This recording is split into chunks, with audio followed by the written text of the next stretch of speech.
انور اقبال صاحب، یہاں سوال یہ بھی پیدا ہوتا ہے کہ آیا اب پاکستان کی جانب سے جو یہ ثالثی کا کردار ادا کیا گیا ہے کہ آیا ایک ٹیبل پر بٹھا دیا گیا ان لوگوں کو جو کہ اتنے عرصے سے جو ہے وہ دشمنی پالتے آ رہے ہیں؟ اب آپ کو کیا لگتا ہے سر کہ خطے میں اس وقت پاکستان کی، کیونکہ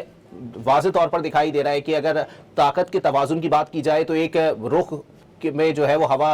الٹی چلنا شروع ہو گئی ہے، اور پاکستان کا کردار جو ہے وہ اب تسلیم کیا جانے لگا ہے، اس کے اثرات کیا ہوں گے اب خطے کے اوپر؟ کیونکہ اسرائیل کی جانب سے جو اسٹیٹمنٹ سامنے آیا اس میں بھی کہیں نہ کہیں واضح طور پر اب پاکستان کا ذکر جو ہے وہ مسلسل سامنے آ رہا ہے اس ثالثی کے پورے عمل میں۔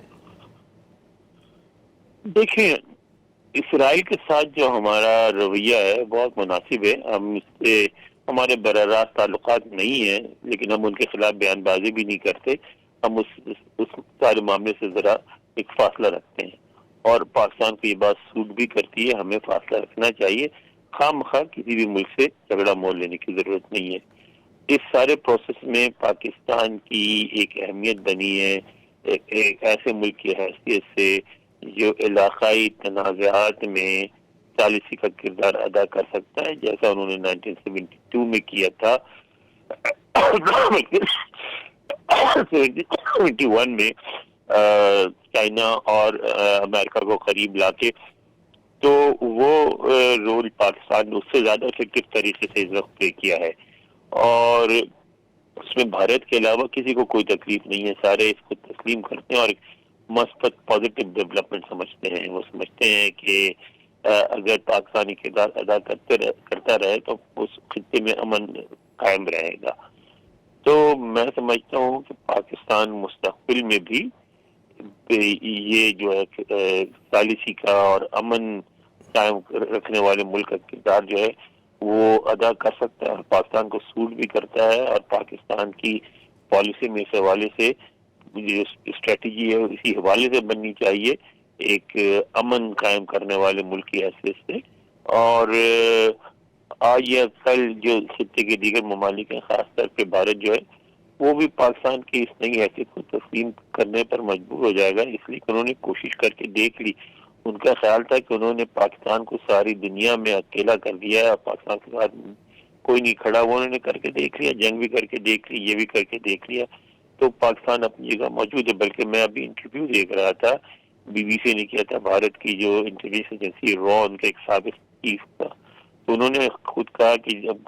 دلی اس بات کو اگر سمجھ لے کہ پاکستان کہیں نہیں جاتا، پاکستان یہاں موجود ہے اور پاکستان کا انفلوئنس بھی رہے گا، ہمیں پاکستان سے بات چیت کے ذریعے معاملات طے کرنے پڑیں گے، تو جتنی جلدی دلی اس بات کو سمجھ لے اتنا پوری خطے کے لیے ضروری ہے۔ تو میرا خیال ہے کہ اب بھارت کو بھی بات سمجھنی چاہیے اور پاکستان اور بھارت کے درمیان بھی تعلقات بہتر ہونے چاہیے، کیونکہ پاکستان نے ایک بہت مناسب فیصلہ کیا ہے اور اس کو کامیابی بھی ملی ہے۔ اچھا انور اقبال صاحب، یہاں پر یہ بھی سوال پیدا ہوتا ہے، جیسے کہ ابھی کچھ دیر پہلے ہی نائب امریکی صدر جے ڈی وینس نے بھی کہا ہے کہ مشرق وسطیٰ کے دیگر ممالک جو خلیجی ممالک ہیں ان کے بھی ایران کے ساتھ تعلقات جو ہیں وہ اچھے ہونے چاہیے، کیونکہ یہاں پر کچھ ممالک ایسے ہیں جن کے تعلقات جو ہے وہ سفارتی سطح پر ایران کے ساتھ موجود ہیں، لیکن آیا ایک دوسرے کے خلاف اسٹیٹمنٹس بڑے جو ہے وہ سخت دیے جاتے ہیں۔ آپ کو کیا لگتا ہے، کیا اس تناظر کے اندر بھی کچھ برف پگھلتی ہوئی دکھائی دے گی؟ بہت ضروری ہے وہ، اس لیے کہ اس کے بغیر خطے میں امن نہیں ہوگا، اور ظاہر ہے وہ جو ممالک ہیں گلف میں، سعودی عرب بھی شامل ہے، اس میں یو اے بھی ہے، قطر بھی ہے، کویت بھی ہے، اور ذرا تھوڑا سا پیچھے چلے جائیں تو مصر ہے،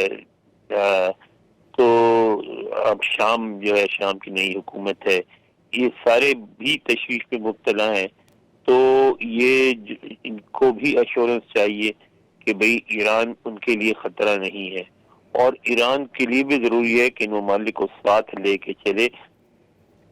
تو میرا خیال ہے کہ ان میں بھی آج یا کل بات چیت شروع ہوگی اور معاملات طے ہوں گے، کیونکہ بات چیت کے علاوہ تو کوئی طریقہ نہیں ہے طے کرنے کا، تو میرا خیال ہے آگے یہاں بھی پیش رفت ہوگی۔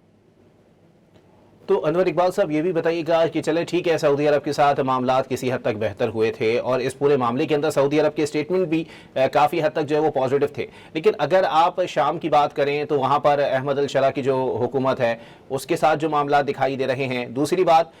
جو اسٹیٹمنٹ امریکی صدر کی جانب سے آیا کہ اب جو ہے وہ اسرائیل کو براہ راست جنگ نہیں کرنی چاہیے لبنان کے ساتھ، بلکہ یہ معاملہ جو ہے وہ شام کے حوالے کر دینا چاہیے، اس پر ایک معاملہ جو ہے وہ دکھائی دیتا ہے، ایک تاثر یہ دکھائی دیتا ہے کہ جی یہی صورتحال جو ہے وہ واضح طور پر دکھائی دے رہی ہے کہ اسرائیل ہو یا امریکہ، وہ دو ممالک کو مشرق وسطی میں ہی اس معاملے میں انگیج کرنے کے بعد اس جنگ سے نکلنا چاہتے ہیں۔ کیا یہ تاثر آپ کی نظر میں صحیح ہے؟ میرا خیال ہے کہ شام جو ہے نا وہ اس وقت اس پوزیشن میں نہیں ہے کہ کسی ایسے معاملے میں ملوث ہو، اس لیے کہ وہ ایک بہت مضبوط حکومت نہیں ہے، اور وہ ٹھیک ہے اس کو وہاں اکثریت کی حمایت حاصل ہے اور اکثریتی حکومت ہے، مگر اتنی مضبوط نہیں ہے کہ وہ اپنے کہ وہ دوسرے ممالک کی مداخلت کرے۔ اس کے لیے ابھی یہ پہلا کام ہے جو وہ کر رہے ہیں، اپنے آپ کو مستحکم کرنے کی کوشش کریں۔ یہ جو اتنی طویل جنگ ہوئی، اس جنگ میں شام بالکل تباہ ہو گیا۔ آپ نے بھی تصویریں دیکھی ہوگی کہ دمشق میں کوئی بلڈنگ بھی سلامت نہیں تھی، ایک ایک بلڈنگ تباہ ہو گئی تھی، چھتیں گر گئی تھیں، دیواریں گر گئی تھیں، لوگ لاکھوں کی تعداد میں ساری دنیا میں پھیل گئے تھے۔ تو وہ جو ہے وہ بہت بڑا ان کے ہاں ریکنسٹرکشن کا کام ہو رہا ہے۔ میں نہیں سمجھتا کہ شام کسی طرح بھی اس پوزیشن میں ہے کہ لبنان میں کچھ کر سکے۔